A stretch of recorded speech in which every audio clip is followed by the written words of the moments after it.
back to the farm. I'm getting an early start this morning. I took the day off of work today and tomorrow so I could spend time with my youngest, Crow, and their friends who are up visiting until tomorrow afternoon. But nobody gets to come and visit without doing some work.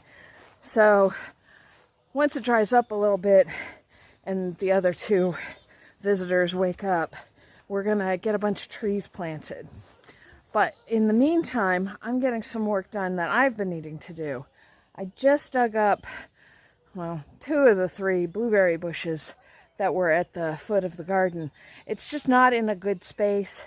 They're in the way for mowing. So I want to dig those up and put them up in the big fruit orchard when I can get back to it. I've got to go in with the mower and make a path out there. But so I misjudged where the root ball was on one of them and ended up destroying it. So that one's not moving, but I've got the other 2. I also need to do some more cleanup. I hit a log yesterday while I was mowing, so I need to collect those and the logs that were protecting the blueberry bushes. And I want to move hay this morning. So let's see how much of that we can actually get done.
That's the logs moved. I did a little bit of mowing, but under the logs that were closer to the greenhouse, among other things that I found a wasp's nest or a yellow jacket nest. I'm not sure which. So I think I'm going to leave that area be for a day or 2, no pun intended, and give them a chance to figure out that's probably not a place they want to stay and move on. Next up is the hay.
So that's got the mulching done.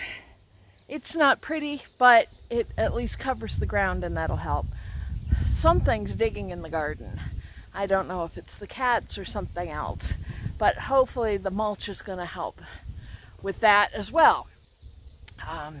I have a little bit of that roll of hay left. Again, it's hay. It's not the best stuff to use because it does have seeds in it, but it's what I've got. It was free, so it's going on the garden, and I'll just pull weeds. I've got one more thing I need to do in the strawberry and asparagus bed, which may involve planting some more strawberries, but we'll see. And then the rest of that hay is going to go on there, and anything that's left after that will go on the potatoes, and that should finish off that straw. I am going to finish staking up the peas.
That's the peas mostly done.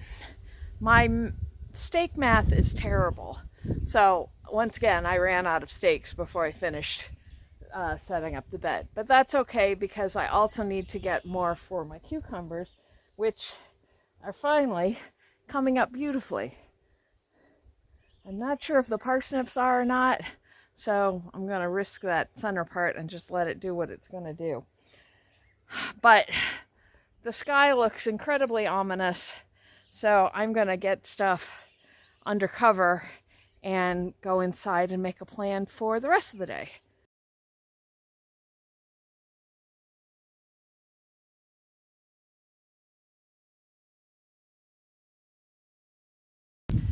Well, that ended up being a much more unexpectedly surprising mowing activity than anticipated. As I was going around on the far side of the pond, I ran over a snake. Let me show you some pictures of it because my camera was pointed in the wrong direction and I got none of it.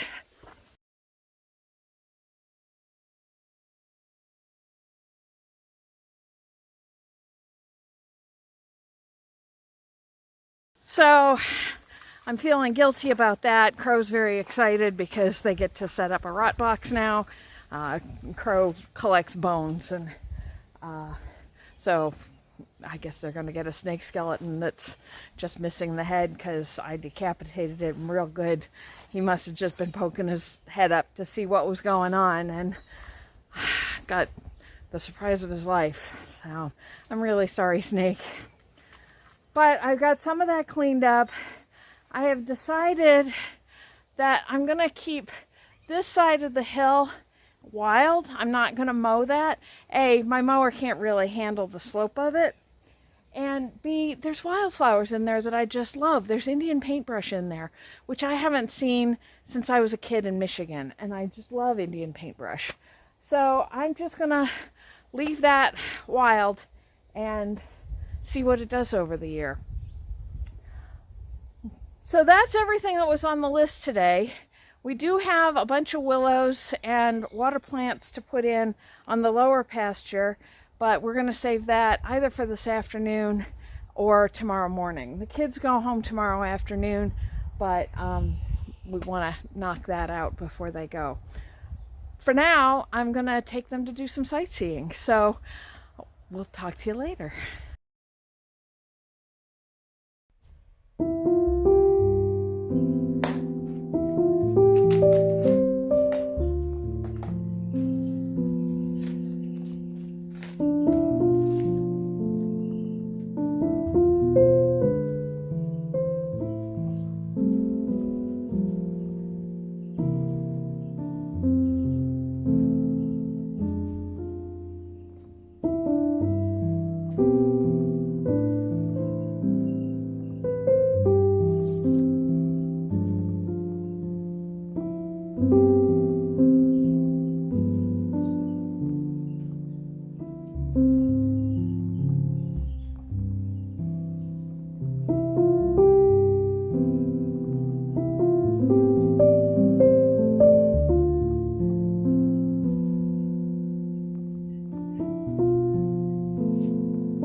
Good morning. So we are working on a project this morning, or Crow specifically is. Anybody who's followed me over from my hiking videos know that my youngest child, Crow, is very much into bones and preserving dead animals. They haven't gotten into taxidermy yet. I don't know if that's in the cards, but I'll be in the cards when I'm good at it. When I hit the snake yesterday, the first thought was, oh my God, I can't believe I killed a snake. The second thought was, well, at least Crow can preserve it. So Crow spent most of last night working on making what's called a rot box, which is a protective case. Oh, I'll let Crow do the whole walkthrough, to put dead animals in for their flesh to decompose, so then they can come back and collect the bones and preserve them. So, all right, so this is Crow's rot box that they were working on. Crow, you want to tell us about it? Yeah, so it's just a bunch of old wood that we found on the property. Cut it into a square-ish shape. We did our best. And we need to keep the chicken wire on it so wild animals, or the cat apparently, doesn't go, hey, this looks like a tasty meal. I'm going to eat this while we're trying to let it decompose. But it's also right next to the soil, so it can decompose properly. Plants can grow through it, but it's also easy to rip out. And for bugs to get in and eat them. Yeah. And we have it locked, so nothing's smart enough to try getting in it. It also nicked my finger, so be careful when you make these. So we were having a discussion this morning about where to put this. Crow wanted to put it behind where the two sheds are going to be, but I was concerned that that is going to be too close to the chicken run. So we found a space on the other side of the creek, and that's where we're going to head and drop this off and then go back and get the snake.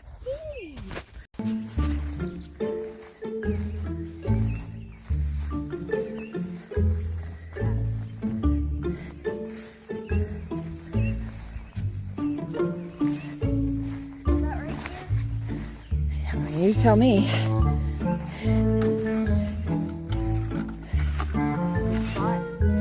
would say here, but either way, it's just going to be slightly lifted off. That's fine.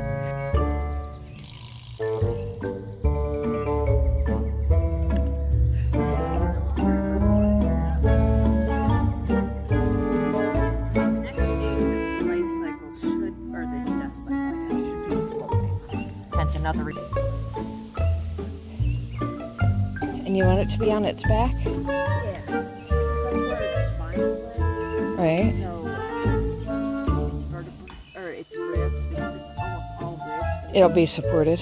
Yeah. It's stuck in the wire. Now we can do it for several months. We finished dealing with death. Let's go deal with some life and get these squash planted.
I went overboard with the zucchini like I usually do, just because I have terrible luck with zucchini, so the more the better.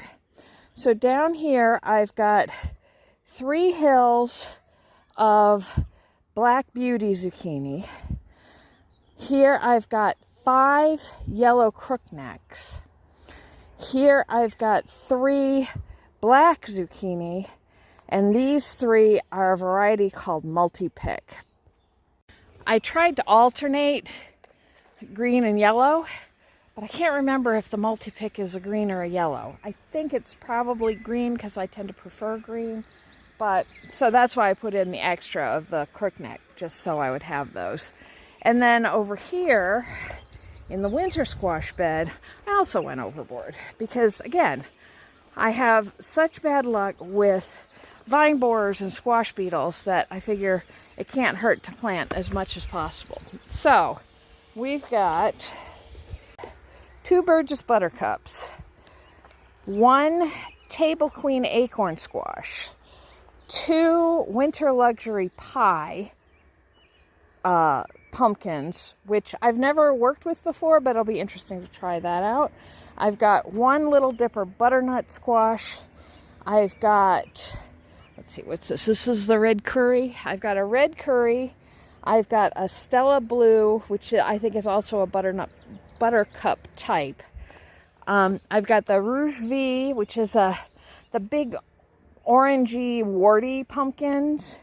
And then I've got 2 baby Blue Hubbards. Blue Hubbards are one of our favorite pumpkins, or winter squashes, just because my mother loves to hack them apart with a hatchet. Cured Blue Hubbard squashes, the full-size ones, they get as big as a toddler. They're huge. And the rind on them is very thick and hard, which is what makes them a great storage squash. But the only way to get them open is literally to hit them with an axe. So it's a lot of fun at Thanksgiving around our house. Now, like I said, I have terrible luck, especially with winter squash, but with all of my squashes. Between the vine borers and the squash bugs, I very rarely get much. I'm the only person I know who can grow 5 zucchini plants and get 1 zucchini. So I'm overplanting all of my squashes, but I'm also going to go around the property and plant them around all the various different trees. And like, I'll put some in the raspberries. Even if I don't get any squash off them, because they're so big and viney and have such big leaves, they'll help suppress weeds around the trees. So they'll be a good companion plant for any of the trees. And with any luck, the squash bugs will be so busy in the garden they won't notice the squash hidden around the property, so I'll still get my winter squash. That takes care of that. I've got to finish doing this last batch of peas and start staking up the cucumbers, but the kids are only here for another hour or 2, so I may just take the time and spend with them. But I will get back to you in a little bit. And that's another visit done. It started raining while we were planting the watermelons, so I didn't get any of that recorded. Ken was very excited to plant the watermelons because he loves watermelons. But it was a good visit, and I'm really going to miss them. But it's been raining for the last 2 hours, so it's too wet to really go out and do anything right now. So I'm going to putter around the house. My compost is coming at 4. And at 4:30, I'm going over to my mentor Steve's for a demonstration on varroa mite testing and to get to see his apiary and the gardens there. So I'm looking forward to doing that, and we'll see if we get anything else done here.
this might be a little optimistic in how tall I expect these cucumbers to get, but better safe than sorry, right?